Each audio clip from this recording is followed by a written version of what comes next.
Jesus alone. మన focus అంతా ఎవరి మీద ఉండాలా? నీకు చాలా గొప్ప దర్శనాలు వచ్చి ఉండొచ్చు, చాలా రకాల ప్రత్యక్షత నీకు ఉండొచ్చు, కానీ మన ఫోకస్ అంతా ఎవరి మీద ఉండాలా? యేసయ్య మీదే. Your focus should be on Jesus. Jesus is everything to us. నమ్మండి ప్రియ దేవుని బిడ్డలారా, యేసయ్య మన రక్షణ, ఆయనే మన స్వస్థత, ఆయనే మన విడుదల, ఆయనే మన అలంకారము, ఆయనే మన అతిశయము, మన ఆధారము, మన కొండ, మన కోట, మన రక్షణ శృంగం, మన రక్షణ శైలము, మన ఆశ్రయదుర్గము, మన సమస్తము యేసయ్య. గట్టిగా చెవులు కొట్టి ప్రభు నామమున మహిమపరచండి.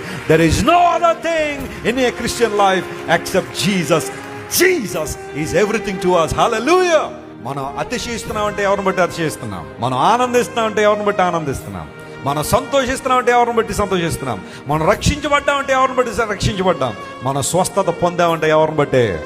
That should be your attitude. అది నీ యాటిట్యూడ్. Jesus alone. ఆయన తప్ప ఇంకెవరు లేరు. He holds my life, he rules my life, he controls my life. Yesayya నన్ను రూల్ చేసేవాడు, ఆయన నన్ను కంట్రోల్ చేసేవాడు, ఆయన నడిపించేవాడు, ఆయన నన్ను భద్రపరచువాడు, ఆయనే నాకు నిత్య రాజ్యాన్ని దయచేయవాడు.